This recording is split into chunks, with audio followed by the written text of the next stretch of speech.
Welcome to Frequency Matters, the RF and Microwave Update series. I'm Pat Hindle, and I'm here with my co-host Eric Heim. In this episode, we're going to start a coverage of the IMS 2024 event taking place in Washington, D.C., June 16 through 21. So our May issue is dual theme for IMS and also has a special focus section for 5G, 6G topics. And you can download this separately as an ebook as we continue to converge our print and digital issues, give everybody an option of either one. The cover feature is full vehicle OTA testing at the core of the connected vehicle revolution, and it's written by a bunch of authors from Rohde and Schwartz, and they cover the latest developments of OTA testing of vehicles, so it's a good one to check out. Eric, we had a landmark technical article, so maybe you can tell us about that and the other technical articles in this issue. Thanks, Pat. So the paper that you mentioned is from Ted Rappaport and team at NYU, and Ted has developed a waste figure and waste factor metric for evaluating power efficiency in any cascade. And he's envisioning this as analogous to noise figure and noise factor. So the article goes through the derivation and has some analysis examples. And Ted's pretty excited about the implications. So we're happy to be able to work with him to get this article out to the industry. We also have a second part of a two-parter from ADI on selecting the best ADC for phased array radars.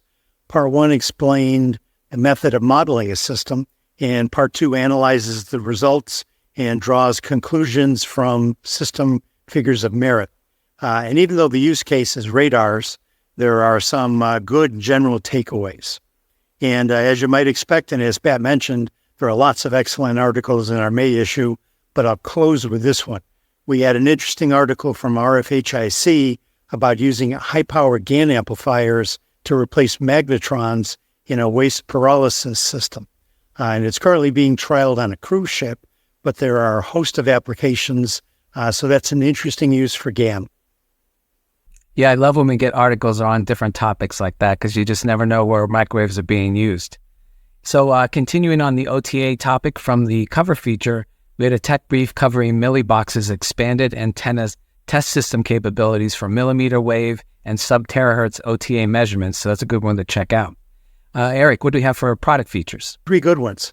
Signal Hound is introducing a millimeter wave spectrum analyzer with 110 dB of dynamic range and 1 terahertz per second sweep speeds.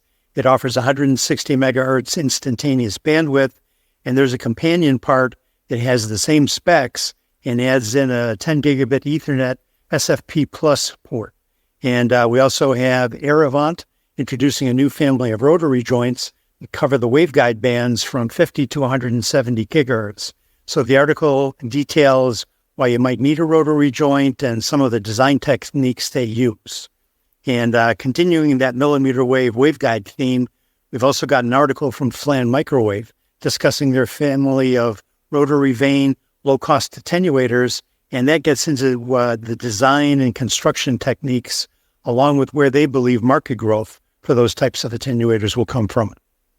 And now we have some special guests who join us from Mini Circuits for this episode, and they're going to discuss the 75-ohm CATV market and the recent acquisition of the CATV business from Analog Devices. Let's take a look at a clip from that now. And Rich, so what are Mini Circuits' plans for the CATV broadband market? How does this acquisition of the Santa Rosa team change your strategy? Well, we've really been focused on the evolution of the DOCSIS market, so the move to DOCSIS 4.0 and the higher speeds and the higher capacities that are needed by the network operators.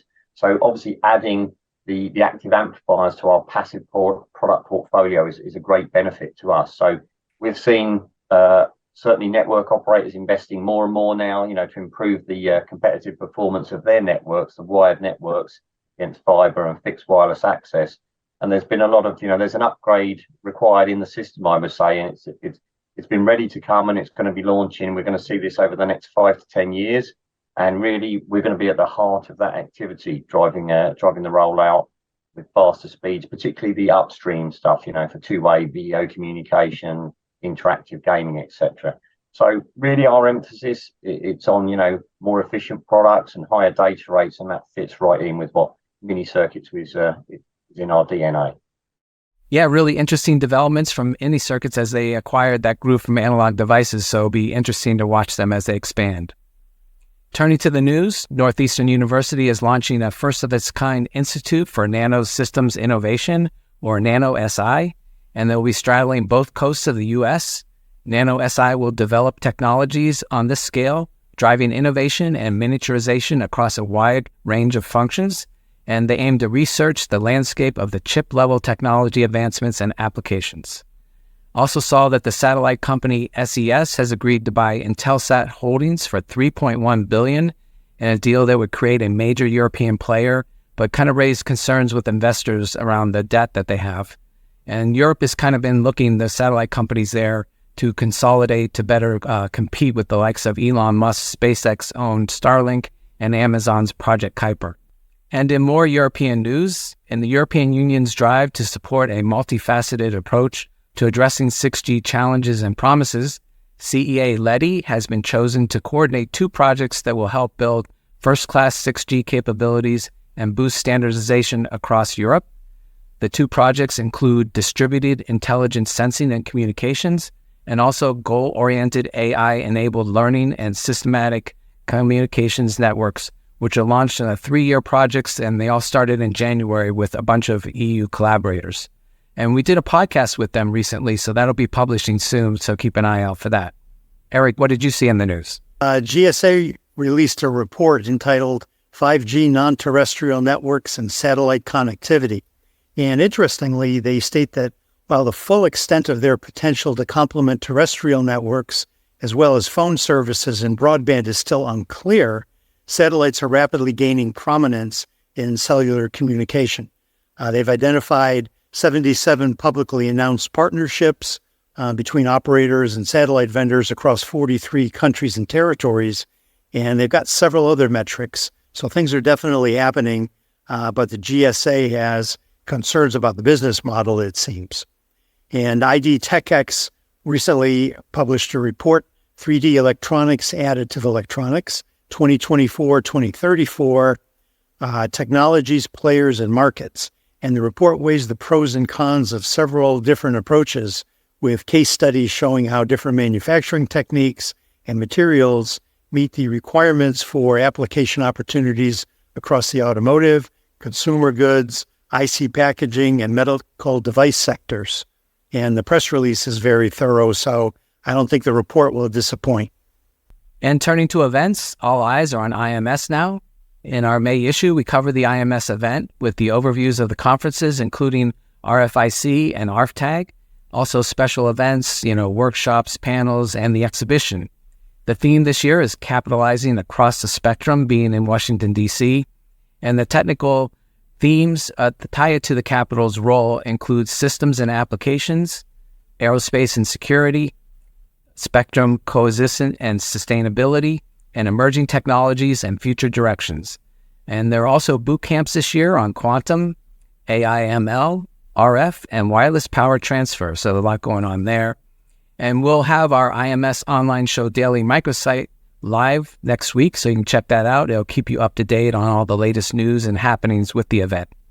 Eric, what do we have for the plenary sessions that are going on at IMS? IMS opening plenary session is redundancy from the seafloor to space, building reliable capabilities for the joint force, given by Heidi Shue, Undersecretary of Defense for Research and Engineering.